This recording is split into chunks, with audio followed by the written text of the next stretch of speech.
Kebawah Duli Yang Maha Mulia Paduka Seri Baginda Sultan Haji Hassanal Bolkiah Muizzadin Wad Daulah Ibni Almarhum Sultan Haji Umar Ali Saifuddin Saadul Khairi Waddin, Sultan dan Indi Pertuan Negara Brunei Darussalam selaku pengerusi ASEAN bagi tahun 2021 telah dijunjung oleh Tuan Yang Terutama Lee Baodong, Setiausaha Agung bagi Bawah Forum for Asia BFA untuk bertitah menerusi video rakaman khas semasa pembukaan plenary of the BFA Annual Conference 2021 di Bawah Republik Rakyat China pada 20 April 2021 dengan tema A World in Change, Join Hands to Strengthen Global Governance and Advance Belt and Road Cooperation.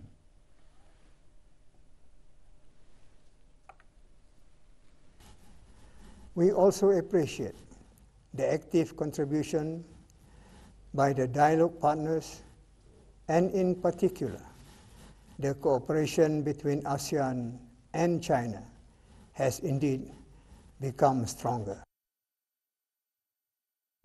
The Belt and Road Initiative will further complement the revitalization of our economies.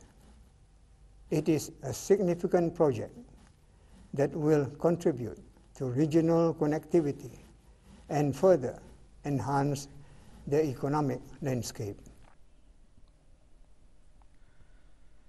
Kebawah Duli Yang Maha Mulia bertitah menyatakan bahawa tahun ini merupakan tonggak sejarah hubungan dengan Republik Rakyat China bagi menandakan ulang tahun ke-30 hubungan dialog ASEAN-China serta jalinan hubungan diplomatik antara negara Brunei Darussalam dan Republik Rakyat China. Negara Brunei Darussalam selaku pengerusi ASEAN bagi tahun 2021 dengan membawa tema We Care, We Prepare, We Prosper. Baginda seterusnya menegaskan komitmen ASEAN secara kolektif dengan tujuan untuk memastikan seluruh komuniti ASEAN akan dapat terus maju di bawah ASEAN Economic Community. Negara Brunei Darussalam mempunyai 13 priority economic deliverables untuk mencapai hasrat tersebut. Kebawah Duli Yang Maha Mulia juga menyentuh bahawa penandatanganan Regional Comprehensive Economic Partnership Agreement RCEP tahun lalu dapat memperkembangkan lagi kerjasama perdagangan antarabangsa, bahkan juga akan dapat membantu meningkatkan pemulihan serantau. Baginda seterusnya bertitah bahawa inisiatif Belt and Road akan melengkapi revitalisasi ekonomi dan menyumbang kepada hubungan serantau serta akan dapat memberi peluang bagi bekerjasama dalam pelbagai bidang dan melalui forum subserantau seperti BIM Niaga. Sebelum menggulung titah, Baginda berharap akan dapat memperkukuhkan kerjasama ASEAN-China bagi memaksimalkan peluang-peluang dan usaha untuk mencapai pertumbuhan ekonomi serantau yang berdaya tahan. Persidangan tahunan BFA 2021 telah bermula pada 18 April sehingga 21 April 2021 dan bertepatan dengan ulang tahun ke-20 forum. Tema forum tahun ini adalah A World in Change, Join Hands to Strengthen Global Governance and Advance Belt and Road Cooperation. Ditubuhkan bersama oleh 29 negara Asia Pasifik pada bulan Februari 2001, BFA berfungsi sebagai platform dialog berperingkat tinggi yang mengumpulkan lebih dari 2,000 perwakilan dari kerajaan, perniagaan, media, institusi akademik dan organisasi antarabangsa dari Asia dan seterusnya termasuk pemimpin dari negara tuan rumah Republik Rakyat China dan ekonomi lain untuk berkongsi pandangan dan cadangan mereka mengenai pembangunan Asia dan juga dunia. Hadir secara virtual ke pembukaan plenary persidangan tahunan BFA 2021 ialah Yang Berhormat Datuk Seri Setia Dr. Awang Haji Muhammad Amin Liu bin Abdullah, Menteri di Jabatan Perdana Menteri dan Menteri Kewangan dan Ekonomi kedua. Turut hadir Datuk Seri Paduka Dr. Awang Haji Abdul Manaf bin Haji Matusin, Timbalan Menteri Kewangan dan Ekonomi dan Dr. Hajah Mai Faizah binti Haji Ahmad Arifin, Setiausaha Tetap Ekonomi beserta pegawai-pegawai dari bahagian perdagangan. Kementerian Kesihatan mengeluarkan beberapa garis panduan yang perlu dipatuhi bagi sambutan Hari Raya Aidilfitri tahun ini. Ikuti laporan mengenainya selepas petikan titah ini.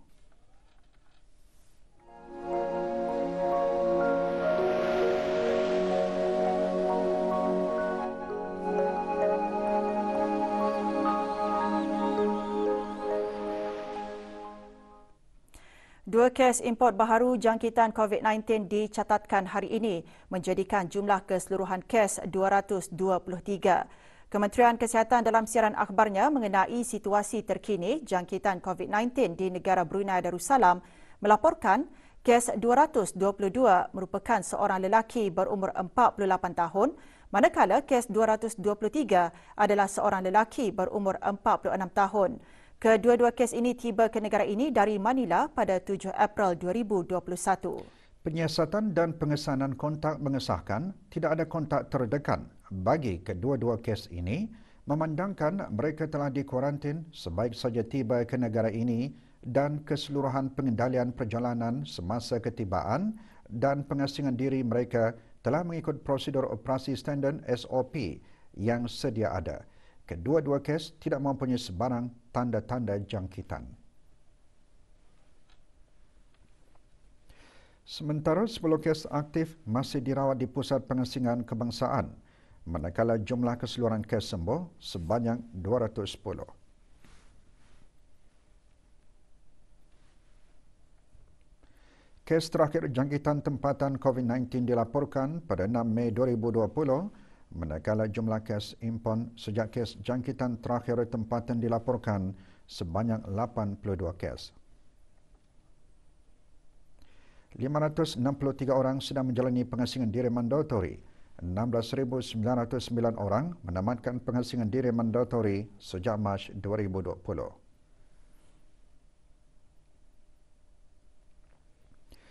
Manakala 98 sampel ujian virus SARS-CoV-2 telah dilaksanakan, menjadikan jumlah keseluruhan ujian makmal yang dijalankan sejak Januari 2020 kepada 118,338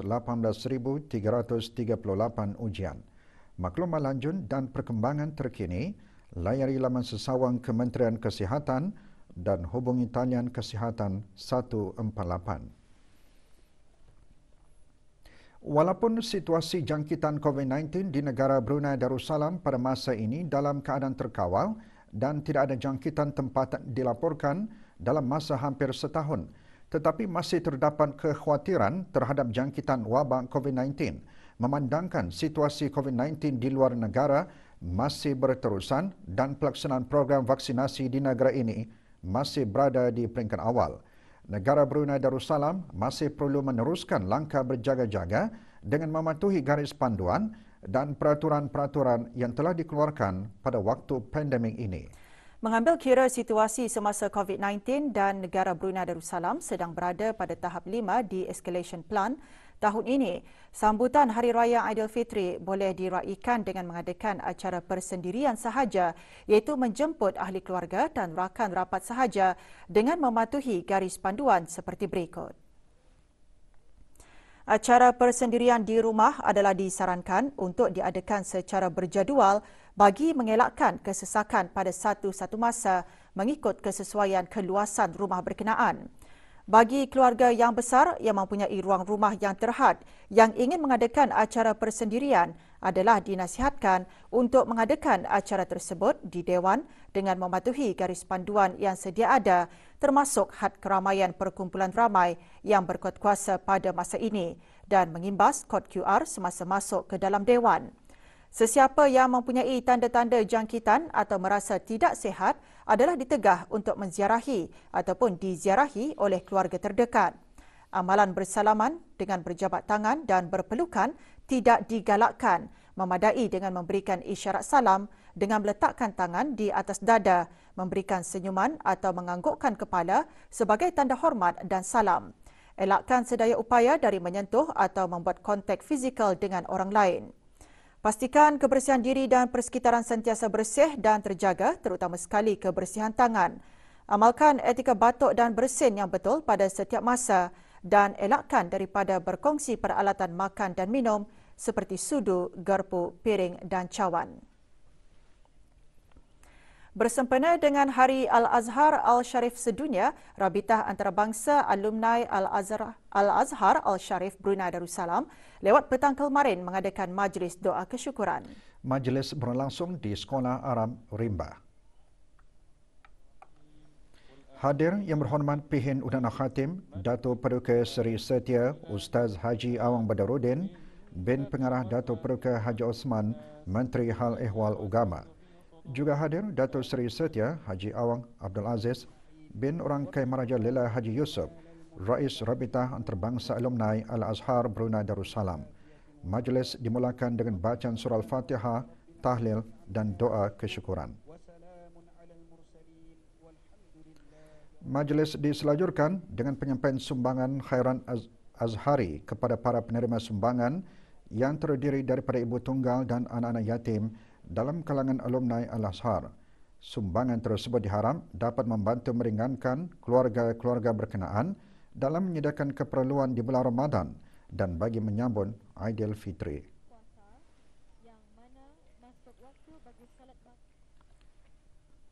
Di negara Brunei Darussalam, Raja merupakan ketua kepimpinan yang sentiasa rancang dalam membentuk pentadbiran yang adil sehingga tidak rakyat yang merasa dianiaya sentiasa bergembira dan tenang.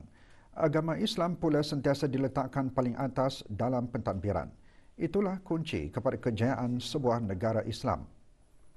Perkara tersebut antara intipati pembentangan kuliah Perdana 2 bertajuk Negara Zikir Melayu Islam Beraja oleh Yang Berhormat Bihin Datu Seri Maharaja Datuk Paduka Seri Setia Dr. Ustaz Haji Awang Abdul Aziz bin Junid, Mufti Kerajaan pada Simposium Pendidikan Negara Zikir Melayu Islam Beraja pagi tadi.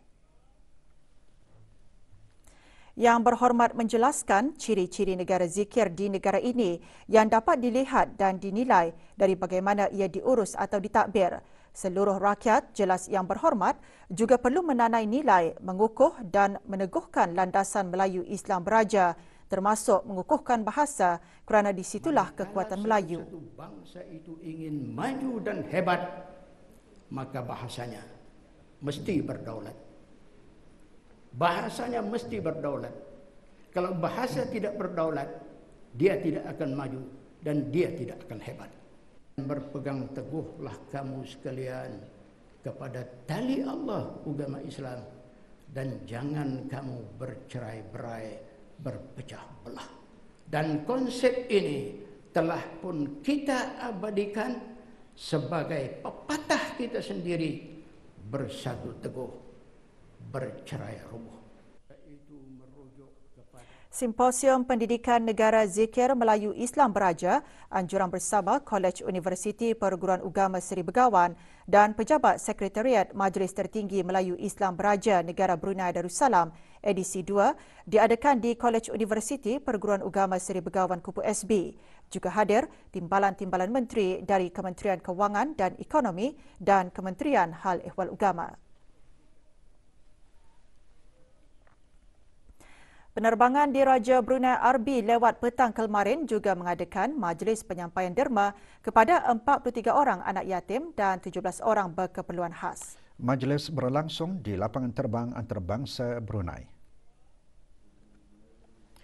Penyampaian derma disempurnakan oleh Datuk Seri Paduka Dr. Awang Haji Abdul Manaf bin Haji Matusin, Timbalan Menteri Kewangan dan Ekonomi selaku pengerusi RB, dan Kapten Haji Khalid Khan Haji Asma Khan, Ketua Pegawai Eksekutif RB. Juga hadir Datuk Seri Paduka Wang Haji Mat Setejo bin Sokiau, Pemangku Menteri Tenaga selaku Timbalan Pengerusi RB. Majlis diselajurkan dengan majlis berbuka puasa di pesawat RB Boeing 787.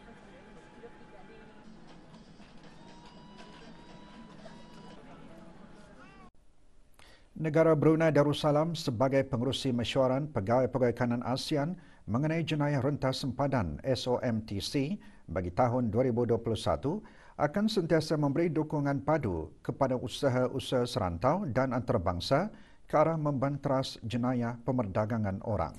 Pemangku Setiausaha Tetap Keselamatan, Penguatkuasaan dan Undang-Undang di Jabatan Perdana Menteri selaku SOMTC Leader Brunei Darussalam dan pengerusi SOMTC menggariskan perkara itu semasa penutupan sesi konsultasi ASEAN SOMTC Workshop Consultation on the ASEAN-Australia Counter Trafficking Work Plan 2020-2023 petang tadi. Bengkel sehari yang dihoskan dan dipengerusikan secara maya oleh Republik Filipina dengan sokongan dari Australia dan dihadiri oleh kesemua negara anggota ASEAN. Awang Haji Sofyan bin Haji Sabtu yang juga pengerusi Jawatankuasa Kebangsaan Anti Pemerdagangan Orang menyatakan agensi-agensi keselamatan dan penguatkuasaan di rantau ini perlu bersedia untuk menghadapi evolusi dalam trend-trend aktiviti jenayah rentas sempadan di era pasca COVID-19 nanti, khususnya dalam menangani isu-isu jenayah pemerdagangan orang.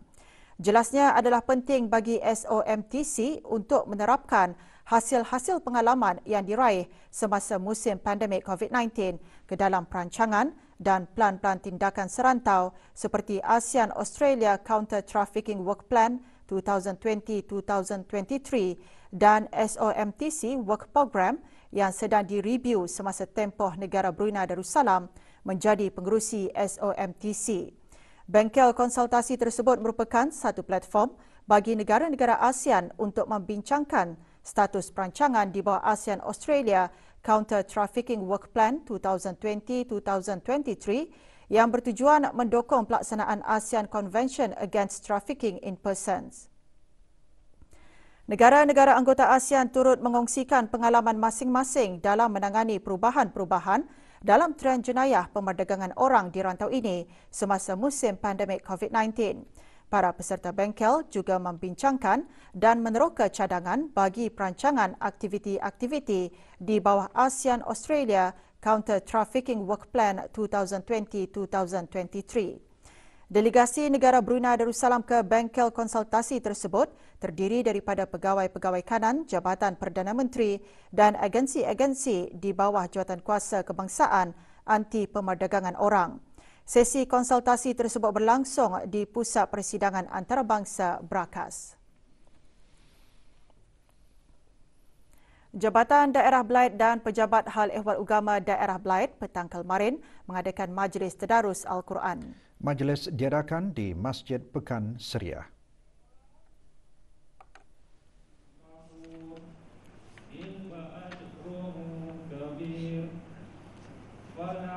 Rombongan diketuai Awang Ramli bin Haji Jamuddin, Pegawai Daerah Belait. Juga hadir Yang Berhormat Awang Haji Abdul Hamid bin Haji Momin, Ahli Majlis Mesyuarat Negara. Selain meningkatkan amal ibadat di bulan Ramadan, majlis juga bertujuan mengeratkan silaturahim dalam kalangan pegawai dan kaki tangan jabatan-jabatan kerajaan dengan jemaah masjid dan penduduk kampung.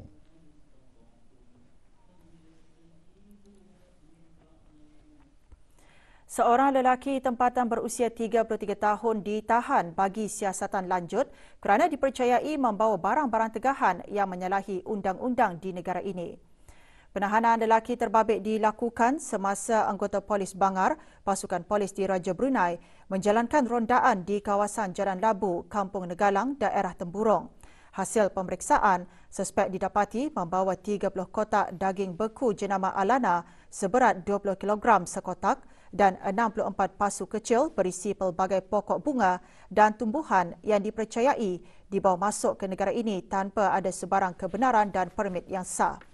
Juga ditemui satu paket plastik berisi hablur dipercayai dadah terkawal bersama alat perkakasnya. Kesemua barang rampasan dibawa ke Balai Polis Bangar dan kes diserahkan kepada Jabatan Kastam dan Eksais Diraja dan Biro Kawalan Narkotik bagi siasatan lanjut. Sebagai tanda keprihatinan rakyat negara Brunei Darussalam kepada para penduduk yang terlibat dalam bencana gempa bumi dan tsunami di Sulawesi Tengah Indonesia pada tahun 2018, 25 unit rumah atau hunian tetap (HUNTAP) dan sebuah masjid telah diserahkan di bawah fasa kedua projek Kampung ASEAN. Majlis penyerahannya diadakan menerusi persidangan video di antara pihak Pusat Penyelarasan ASEAN bagi Bantuan Kemanusiaan, Pengurusan Bencana AHA dan Kerajaan Kota Palu, Sulawesi Tengah, Indonesia. Ia adalah tambahan kepada 31 unit HUNTAP yang dibiayai oleh negara Brunei Darussalam dalam fasa pertama yang telah diserahkan pada 16 April 2020. Sumbangan keseluruhan dari negara ini bagi projek ASEAN Village menjadi 56 unit HUNTAP dan sebuah masjid yang boleh menampung seramai 200 orang jemaah.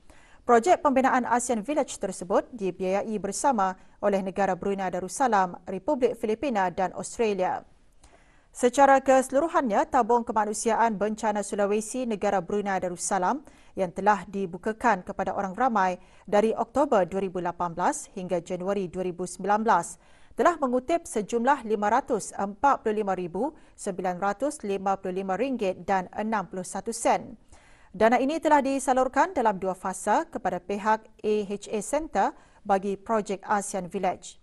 Dalam fasa pertama, sumbangan negara Brunei Darussalam telah membina 31 unit huntap dengan jumlah RM272,000. Manakala bagi fasa kedua, sejumlah 25 unit huntap dan sebuah masjid dibiayai oleh negara ini dengan jumlah RM273,955 dan 61 sen. Peringkat kedua Banci Penduduk dan Perumahan BPP 2021 iaitu pengendalian e-sensus bermula hari ini 20 April hingga 21 Jun 2021.